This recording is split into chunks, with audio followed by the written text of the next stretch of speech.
BJP ಅಭ್ಯರ್ಥಿಯನ್ನೇ ಸೋಲಿಸ್ತಾರ BJP ನಾಯಕರು. ದಾವಣಗೆರೆ ದಕ್ಷಿಣ ಕ್ಷೇತ್ರದಲ್ಲಿ ಬಿಜೆಪಿಗೆ ಏನಾಯ್ತು? ಪೂಜ್ಯ ತಂದೆ ಮಕ್ಕಳ ಬಗ್ಗೆ ಯತ್ನಾಳ್ ಇದೆಂತ ಆರೋಪ. ಏಪ್ರಿಲ್ 9ರಂದು ದಾವಣಗೆರೆ ದಕ್ಷಿಣ ಮತ್ತು ಬಾಗಲಕೋಟೆ ವಿಧಾನಸಭಾ ಕ್ಷೇತ್ರಗಳಿಗೆ ಬೈ ಎಲೆಕ್ಷನ್ ನಡೆಯಲಿದೆ. ಆದ್ರೀಗ ಕೇಳಿ ಬರುತ್ತಿರೋ ವಿಷಯ ಏನಂದ್ರೆ ಬಿಜೆಪಿ ನಾಯಕರು ಬಿಜೆಪಿ ಅಭ್ಯರ್ಥಿಗಳನ್ನೇ ಸೋಲಿಸುವುದಕ್ಕೆ ಪ್ಲಾನ್ ಮಾಡಿದ್ದಾರಂತೆ. ಇಂಥ ಮಾತನ್ನ ಹೇಳಿದ್ದು ನಾವಲ್ಲ, ಬಿಜೆಪಿಯಿಂದ ಉಚ್ಚಾಟನೆಗೊಂಡಿರೋ ಶಾಸಕ ಬಸನಗೌಡ ಪಾಟೀಲ್ ಯತ್ನಾಳ್. ಹಾಗಾದ್ರೆ ಪೂಜ್ಯ ತಂದೆ ಮಕ್ಕಳ ಬಗ್ಗೆ ಯತ್ನಾಳ್ ಇಂಥ ಗಂಭೀರ ಆರೋಪ ಮಾಡಿದ್ದೇಕೆ ಗೊತ್ತಾ? ಅದನ್ನ ಡೀಟೇಲ್ ಆಗಿ ತೋರಿಸ್ತೇವೆ. ಆದ್ರೆ ಅದಕ್ಕಿಂತ ಮೊದಲು ಹಲೋ ಕನ್ನಡ ಯೂಟ್ಯೂಬ್ ಚಾನಲ್ ಅನ್ನ ಸಬ್ಸ್ಕ್ರೈಬ್ ಮಾಡ್ಕೊಳ್ಳಿ. ಹಾಗೇನೇ ಪಕ್ಕದಲ್ಲಿರೋ ಬೆಲ್ ಬಟನ್ ಅನ್ನು ಪ್ರೆಸ್ ಮಾಡಿ. ರಾಜ್ಯ ಬಿಜೆಪಿ ಒಡೆದ ಮನೆಯಾಗಿದೆ. ಅಲ್ಲಿ ಎಲ್ಲವೂ ಸರಿ ಇಲ್ಲ ಅನ್ನೋ ಮಾತುಗಳು ಮೊದಲಿಂದಲೂ ಕೇಳಿ ಬರುತ್ತಿವೆ. ಪರಿಸ್ಥಿತಿ ಹೀಗಿರುವಾಗಲೇ ಇದೇ ಏಪ್ರಿಲ್ 9ರಂದು ರಾಜ್ಯದ 2 ವಿಧಾನಸಭಾ ಕ್ಷೇತ್ರಗಳಿಗೆ ಬೈ ಎಲೆಕ್ಷನ್ ಎದುರಾಗಿದೆ. ಈ 2 ಕ್ಷೇತ್ರಗಳನ್ನ ಗೆಲ್ಲಬೇಕು ಅನ್ನೋ ಇಂಟೆನ್ಷನ್ ಬಿಜೆಪಿ ನಾಯಕರಿಗಿದ್ದಂತಿಲ್ಲ. ಯಾಕಂದ್ರೆ ಈ 2 ಕ್ಷೇತ್ರಗಳನ್ನ ಈಗ ಗೆಲ್ಲೋದ್ರಿಂದ ಬಿಜೆಪಿಗೆ ಯಾವ ಲಾಭವೂ ಇಲ್ಲ, ನಷ್ಟವೂ ಇಲ್ಲ. 62 ಸೀಟುಗಳನ್ನು ಹೊಂದಿರೋ ಬಿಜೆಪಿ ಆಪರೇಷನ್ ಕಮಲ ಮಾಡಿ ಅಧಿಕಾರಕ್ಕೆ ಬರೋದಂತೂ ಕನಸಿನ ಮಾತು. ಹೀಗಾಗಿ ಸುಮ್ಮನೆ ಯಾಕೆ ವ್ಯರ್ಥ ಪ್ರಯತ್ನ ಮಾಡಬೇಕು? ಬೈ ಎಲೆಕ್ಷನ್ ಅಲ್ಲಿ ಕಾಂಗ್ರೆಸ್ ಗೆದ್ರೆ ಗೆದ್ದುಕೊಳ್ಳಲಿ ಬಿಡು ಅನ್ನೋ ನಿರ್ಧಾರಕ್ಕೆ ಬರೋ ಸಾಧ್ಯತೆ ಇದೆ. ಪರಿಸ್ಥಿತಿ ಹೀಗಿರುವಾಗಲೇ ಯತ್ನಾಳ್ ಆಡಿರೋ ಆ ಒಂದು ಮಾತು ಇದೀಗ ರಾಜ್ಯ ಬಿಜೆಪಿಯಲ್ಲಿ ಭೂಕಂಪವನ್ನ ಸೃಷ್ಟಿ ಮಾಡಿದೆ. ಮಾಜಿ ಸಿಎಂ ಬಿಎಸ್ವೈ ಮತ್ತು ಅವರ ಪುತ್ರರು ರೊಚ್ಚಿಗೇಳುವಂತೆ ಮಾಡಿದೆ. ಯತ್ನಾಳ್ ಅವರನ್ನ ಪಕ್ಷದಿಂದ ಉಚ್ಚಾಟನೆ ಮಾಡಿದ್ರು ತಮ್ಮ ವಿರುದ್ಧ ವಾಗ್ದಾಳಿ ನಡೆಸೋದನ್ನ ಮಾತ್ರ ಬಿಟ್ಟಿಲ್ವಲ್ಲ ಅಂತೇಳಿ ಕೈ ಹಿಸುಕಿಕೊಳ್ಳುತ್ತಿದ್ದಾರೆ. ಹಾಗಾದ್ರೆ ದಾವಣಗೆರೆ ದಕ್ಷಿಣ ವಿಧಾನಸಭಾ ಕ್ಷೇತ್ರದ ಬಿಜೆಪಿ ಅಭ್ಯರ್ಥಿಯ ಬಗ್ಗೆ ಯತ್ನಾಳ್ ಹೇಳಿದ್ದೇನೋ ಅದಕ್ಕೆ ತಮ್ಮ ಅಭ್ಯರ್ಥಿಯನ್ನೇ ಬಿಜೆಪಿ ನಾಯಕರು ಸೋಲಿಸುತ್ತಾರೆ ಅನ್ನೋದನ್ನ ತೋರಿಸ್ತೇವೆ. ಆದ್ರೆ ಅದಕ್ಕಿಂತ ಮೊದಲು ದಾವಣಗೆರೆ ದಕ್ಷಿಣ ಕ್ಷೇತ್ರದ ಕಾಂಗ್ರೆಸ್ ಅಭ್ಯರ್ಥಿ ಯಾರು ಅನ್ನೋದನ್ನ ನೀವು ನೋಡ್ಲೇಬೇಕು. ದಾವಣಗೆರೆ ದಕ್ಷಿಣ ಬಾಗಲಕೋಟೆಯ ಉಪಚುನಾವಣಾ ಕಣಕ್ಕೆ ಕಾಂಗ್ರೆಸ್ ಅಭ್ಯರ್ಥಿಗಳ ಹೆಸರು ಬಹುತೇಕ ಅಂತಿಮವಾಗಿದೆ. ದಾವಣಗೆರೆಯಲ್ಲಿ ಶಾಮನೂರು ಕುಟುಂಬಕ್ಕೆ ಟಿಕೆಟ್ ಫಿಕ್ಸ್ ಆದಂತೆ ಕಾಣುತ್ತಿದೆ. ಹೌದು ವೀಕ್ಷಕರೇ, ದಾವಣಗೆರೆ ಟಿಕೆಟ್ ಸಂಬಂಧ ಸಿಎಂ ಡಿಸಿಎಂ ರಾಜ್ಯ ಕಾಂಗ್ರೆಸ್ ಉಸ್ತುವಾರಿ ರಣದೀಪ್ ಸಿಂಗ್ ಸುರ್ಜೇವಾಲಾ ಮತ್ತೊಂದು ಸಭೆ ನಡೆಸಿದ್ದಾರೆ. ಸಚಿವ ಎಸ್ ಮಲ್ಲಿಕಾರ್ಜುನ್, ಸಚಿವ ಜಮೀರ್ ಅಹಮದ್ ಖಾನ್ ಭಾಗಿಯಾಗಿದ್ರು. ಸುದೀರ್ಘ ಮಾತುಕತೆಯ ಬಳಿಕ ಮುಸ್ಲಿಂ ಮುಖಂಡರ ನಡುವಿನ ಮಾತುಕತೆ ಯಶಸ್ವಿಯಾಗಿದ್ದು ಎಸ್ ಮಲ್ಲಿಕಾರ್ಜುನ್ ಪುತ್ರ ಸಮರ್ಥ್ಗೆ ಟಿಕೆಟ್ ಖಚಿತವಾಗಿದೆ ಅನ್ನೋದು ಆಪ್ತ ಮೂಲಗಳ ಮಾಹಿತಿ.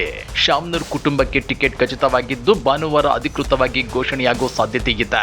ಅಲ್ಲದೆ ಬಾಗಲಕೋಟೆ ಕ್ಷೇತ್ರದಿಂದ ದಿವಂಗತ ಮೇಟಿ ಪುತ್ರ ಉಮೇಶ್ ಮೇಟಿ ಅವರಿಗೆ ಅದೃಷ್ಟ ಒಲಿಯಲಿದೆ.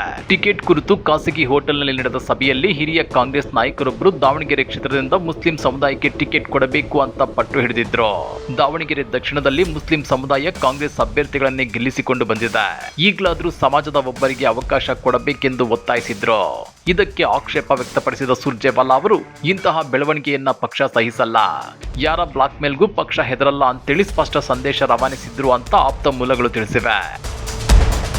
ಕಾಂಗ್ರೆಸ್ ಪಾಳೆಯದಲ್ಲಿನ ಈ ಟಿಕೆಟ್ ಗೊಂದಲದ ಬಗ್ಗೆ ರಿಯಾಕ್ಟ್ ಮಾಡಿರೋ ಶಾಸಕ ಬಸನಗೌಡ ಪಾಟೀಲ್ ಯತ್ನಾಳ್ ಬಿಜೆಪಿ ನಾಯಕರನ್ನ ಕುಟುಕಿದ್ದಾರೆ. ಮುಸ್ಲಿಮರಿಗೆ ಕಾಂಗ್ರೆಸ್ ಮಣೆ ಹಾಕಿದ್ರೆ ಬಿಜೆಪಿಯಿಂದ ಶಾಮನೂರ್ ಮೊಮ್ಮಗ ಸ್ಪರ್ಧೆ ಮಾಡ್ತಾರೆ, ಪೂಜ್ಯ ತಂದೆ ಮಕ್ಕಳು ಬಿಜೆಪಿ ಅಭ್ಯರ್ಥಿಯನ್ನ ಸೋಲಿಸ್ತಾರೆ ಅಂತೇಳಿ ಹೊಸ ಬಾಂಬ್ ಹಾಕಿದ್ದಾರೆ. ಹೌದು ವೀಕ್ಷಕರೇ, ದಾವಣಗೆರೆ ದಕ್ಷಿಣ ಕ್ಷೇತ್ರದ ಬಿಜೆಪಿ ಟಿಕೆಟ್ ಸಿದ್ದೇಶ್ವರ ಆಪ್ತರಿಗೆ ನೀಡಿದ್ದಾರೆ. ಆದ್ರೆ ಇದು ಪಕ್ಕಾ ಅಲ್ಲ. ಕೊನೆ ಕ್ಷಣದಲ್ಲಿ ಟಿಕೆಟ್ ಬದಲಾದ್ರೂ ಆಶ್ಚರ್ಯ ಪಡಬೇಡಿ ಅಂತೇಳಿ ಶಾಸಕ ಬಸನಗೌಡ ಪಾಟೀಲ್ ಯತ್ನಾಳ್ ಹೊಸ ಬಾಂಬ್ ಸಿಡಿಸಿದ್ದಾರೆ. ನಾಮಪತ್ರ ಹಿಂಪಡೆಯುವ ಪ್ರಕ್ರಿಯೆ ಮುಗಿಯುವವರೆಗೂ ಇದನ್ನ ನಂಬುವ ಹಾಗಿಲ್ಲ. ಕಾಂಗ್ರೆಸ್ ಟಿಕೆಟ್ ಮುಸ್ಲಿಮರಿಗೆ ಕೊಟ್ರೆ ಇದು ಬದಲಾಗುತ್ತೆ ಅಂತೇಳಿ ಯತ್ನಾಳ್ ತಿಳಿಸಿದ್ದಾರೆ. ಶಾಮನೂರು ಶಿವಶಂಕರಪ್ಪ ಅವರ ಕುಟುಂಬಕ್ಕೆ ಬಿಜೆಪಿ ಟಿಕೆಟ್ ಸಿಗುತ್ತೆ. ಶಾಮನೂರು ಅವರ ಉಪಕಾರ ಪೂಜ್ಯ ತಂದೆ ಯಡಿಯೂರಪ್ಪ, ಪುತ್ರರಾದ ರಾಘವೇಂದ್ರ, ವಿಜಯೇಂದ್ರ ಮೇಲೆ ತುಂಬಾ ಇದೆ. ರಾಘವೇಂದ್ರ ಹಾಗೂ ವಿಜಯೇಂದ್ರ ಗೆಲ್ಲಲು ಶಾಮನೂರು ಅವರ ಸಹಾಯವಿದೆ. ಟಿಕೆಟ್ ಈಗ ಕೊಟ್ಟಿರೋದು ತಾತ್ಕಾಲಿಕ ಅಂತೇಳಿ ಯತ್ನಾಳ್ ಹೇಳಿದ್ದಾರೆ. ಸಿದ್ದೇಶ್ವರ ಆಪ್ತರಿಗೆ ಟಿಕೆಟ್ ಕೊಟ್ಟರು ಪೂಜ್ಯ ತಂದೆ ಹಾಗೂ ಮಕ್ಕಳು ಬಿಜೆಪಿ ಅಭ್ಯರ್ಥಿಯನ್ನ ಸೋಲಿಸುತ್ತಾರೆ. ಶಾಮನೂರು ಅವರ ಉಪಕಾರ ತೀರಿಸಲು ಕೊನೆ ಕ್ಷಣದಲ್ಲಿ ಏನ್ ಬೇಕಾದ್ರೂ ಮಾಡ್ತಾರೆ. ಬಾಗಲಕೋಟೆ ಅಭ್ಯರ್ಥಿ ಚರಂತಿ ಮಠ ಅವರು ಸೂಕ್ತ ಅಭ್ಯರ್ಥಿ ಇದ್ದಾರೆ ಅಂತೇಳಿ ಯತ್ನಾಳ್ ತಿಳಿಸಿದ್ದಾರೆ.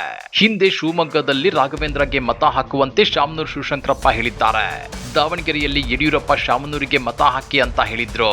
ಒಂದೊಮ್ಮೆ ದಾವಣಗೆರೆಯಲ್ಲಿ ಮುಸ್ಲಿಂ ಅಭ್ಯರ್ಥಿಗೆ ಕಾಂಗ್ರೆಸ್ ಟಿಕೆಟ್ ನೀಡಿದ್ರೆ ಹಾಲಿ ಬಿಜೆಪಿ ಅಭ್ಯರ್ಥಿಯಿಂದ ಟಿಕೆಟ್ ಹಿಂಪಡೆದು ಶಾಮನೂರು ಮಲ್ಲಿಕಾರ್ಜುನ್ ಅವರ ಪುತ್ರರಿಗೆ ಟಿಕೆಟ್ ನೀಡಿದ್ರು ಆಶ್ಚರ್ಯವಿಲ್ಲ ಅಂತೇಳಿ ಯತ್ನಾಳ್ ಸ್ಫೋಟಕ ಹೇಳಿಕೆ ನೀಡಿದ್ದಾರೆ. ಹಾಗಾದ್ರೆ ಯತ್ನಾಳ್ ಆರೋಪಿಸಿದಂತೆ ಕಾಂಗ್ರೆಸ್ನಿಂದ ಶಾಮನೂರು ಶಿವಶಂಕರಪ್ಪನವರ ಮೊಮ್ಮಗ ಸಮರ್ಥ್ಗೆ ಟಿಕೆಟ್ ಖಚಿತವಾದ್ರೆ ಬಿಜೆಪಿ ತನ್ನ ಅಭ್ಯರ್ಥಿಯನ್ನೇ ಸೋಲಿಸುತ್ತಾ ಆ ಮೂಲಕ ಪೂಜ್ಯ ತಂದೆ ಮಕ್ಕಳು ಶಾಮನೂರು ಶಿವಶಂಕರಪ್ಪನವರ ಋಣ ತೀರಿಸ್ತಾರಾ? ಕಮೆಂಟ್ ಮಾಡಿ, ವಿಡಿಯೋ ಲೈಕ್ ಮಾಡಿ, ಶೇರ್ ಮಾಡಿ. ಇಂಥ ಮತ್ತಷ್ಟು ರೋಚಕ ರಾಜಕೀಯ ಸುದ್ದಿಗಳನ್ನ ಮಿಸ್ ಮಾಡದೆ ನೋಡಬೇಕು ಅಂದ್ರೆ ಹಲೋ ಕನ್ನಡ ಯೂಟ್ಯೂಬ್ ಚಾನಲ್ ಅನ್ನ ಸಬ್ಸ್ಕ್ರೈಬ್ ಮಾಡ್ಕೊಳ್ಳಿ.